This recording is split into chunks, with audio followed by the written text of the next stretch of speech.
Hello and welcome to a new episode of Treasures. Today we're coming to you from a unique place, so stay with us.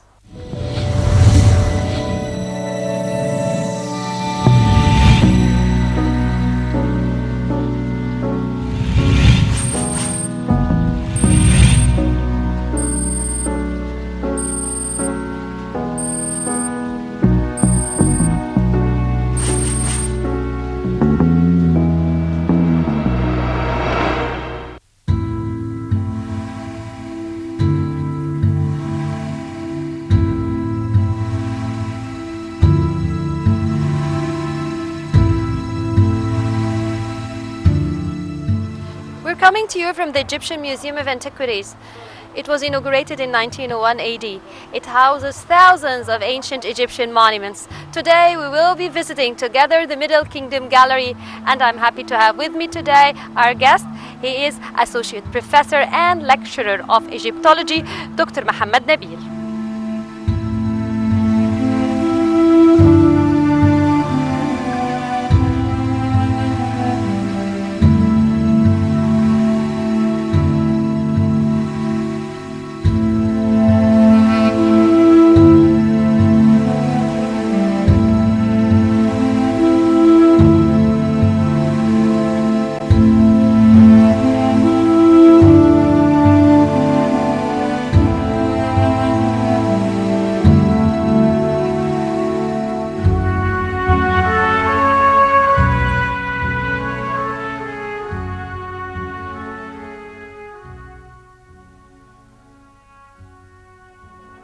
Right now we are in the Middle Kingdom Gallery. The Middle Kingdom actually started around 2030 BC, and the founder of it was called Mentuhotep Nebhebet Ra.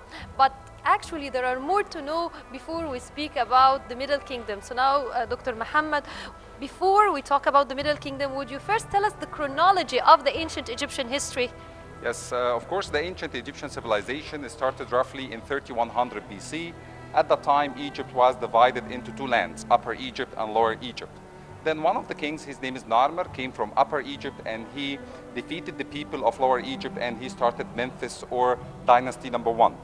In the ancient Egyptian civilization, we have 30 dynasties, and we have the Old Kingdom, the Middle Kingdom, and the New Kingdom. Of course, King Narmer started the unification for the first time.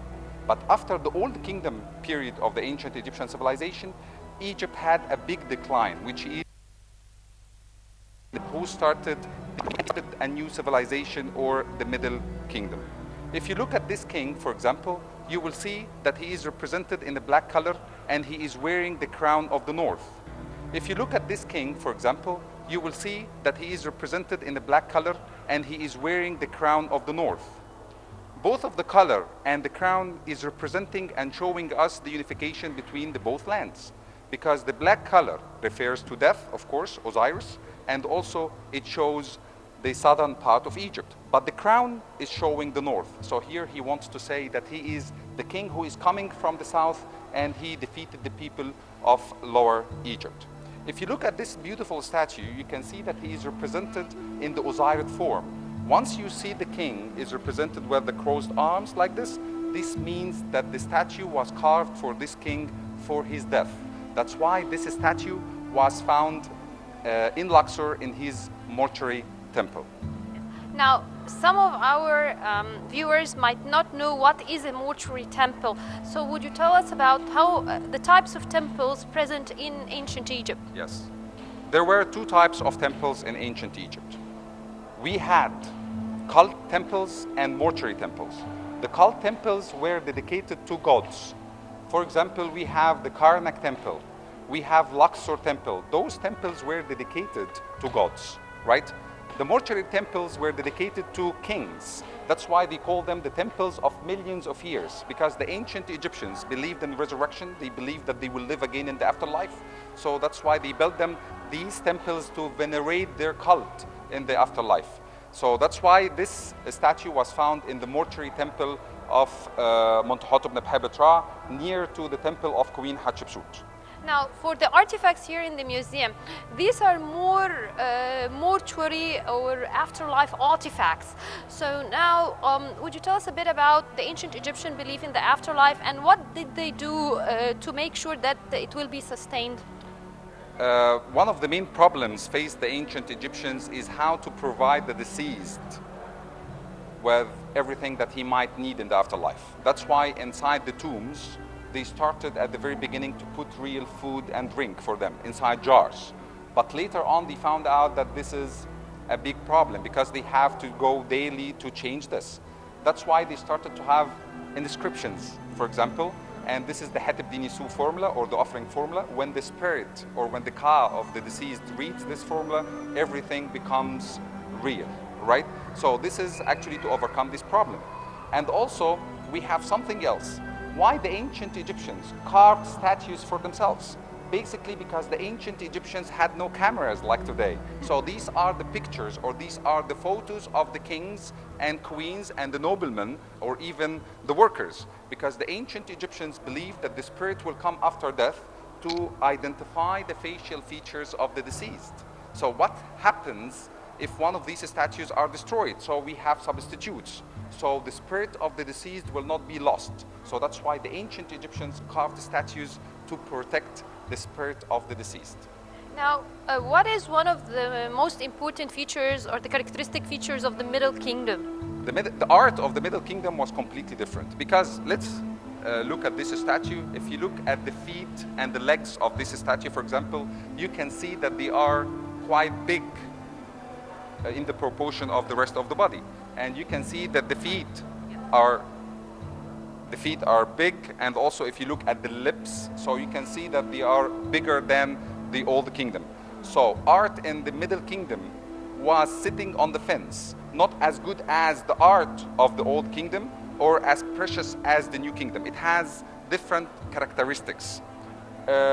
Concerning this statue, for example, you can see it is made of painted sandstone, right? And you can see that he's wearing the crown. You can see the eyes, you can see the Osiris form, and you can see the curved beard. And once we see the curved beard, basically we say that this is death, right? If it is a straight beard, it means that the statue was carved for the king during his lifetime. But also, in the Middle Kingdom, we have different characteristics, like literature, for example. In the Middle Kingdom, we have the coffin texts, right? We have so many different things. In the Middle Kingdom, for example, for the first time, the pharaohs paid great attention to agriculture, right? So that's why they changed their capital from Upper Egypt and they moved to El-Lesht or Afitawi near to El-Fayoum, and they started to use Qattara depression to store water, and they started to cultivate so many beautiful buildings.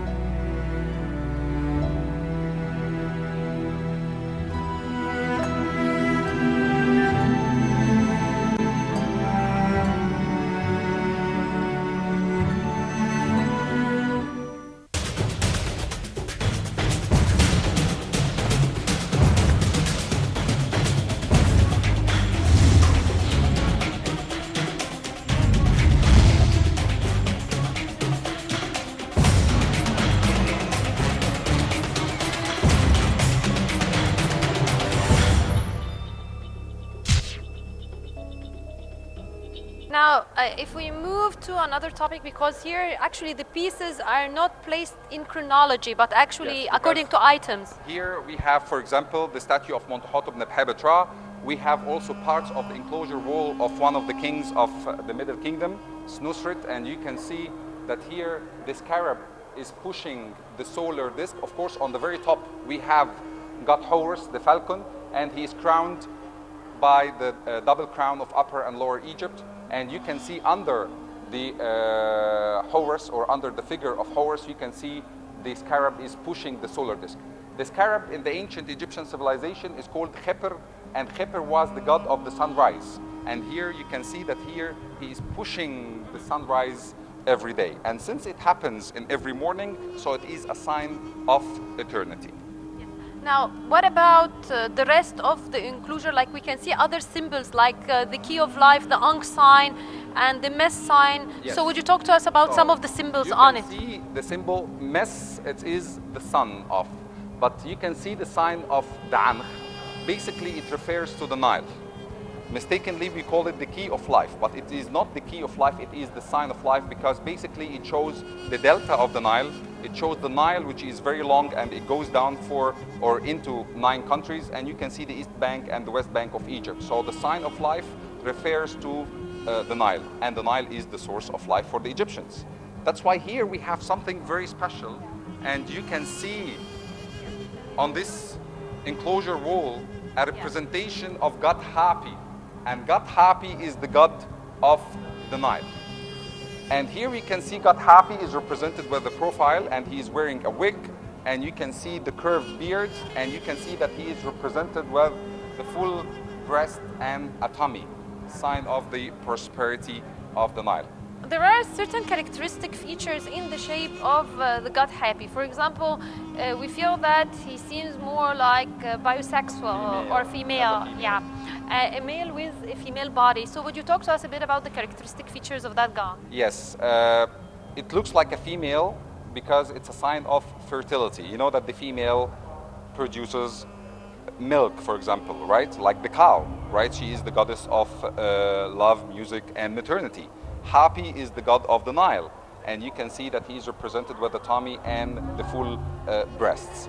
And of course, there were 2 representations of Hapi, because we have the Nile of Upper Egypt and the Nile of Lower Egypt, and you can see this beautiful representation of Hapi in the temple of Phila in Aswan. He is protected by a huge snake, because the snake was the god of protection, to protect the source of the Nile. And you can see here also beautiful signs and representations are representing the key of life, or the sign of life, sorry, which shows the Nile. So that's why this is the Nile. It shows life. The was scepter? The was scepter, it's a sign of authority. Even, for example, you can see Waset.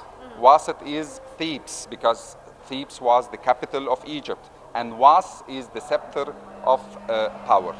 And of course, it was built during the time of one of the kings. That's why you can see the Was scepter, because it shows and it resembles power. Now, to the other side here, we can see a statue of a queen. Who's this queen? So this is one of the queens of the Middle Kingdom, and she is the wife of Senusert II. And you can see a beautiful representation of this queen, that it is made, or the statue is made of black granite. But if you look at the wig, you can see the wig here is completely different, because this is the wig of goddess Hathor, and goddess Hathor was the goddess of love, music, and maternity in the ancient Egyptian civilization. So here the queen resembles and shows love and maternity for the Egyptians. And if you look at this queen, you can see that the eyes supposed to be inlaid or made out of beautiful stones, but they are taken away, and the facial features are clear, and you can see that her both hands are extended, and this shows mercy. For the kings, sometimes you can see that they are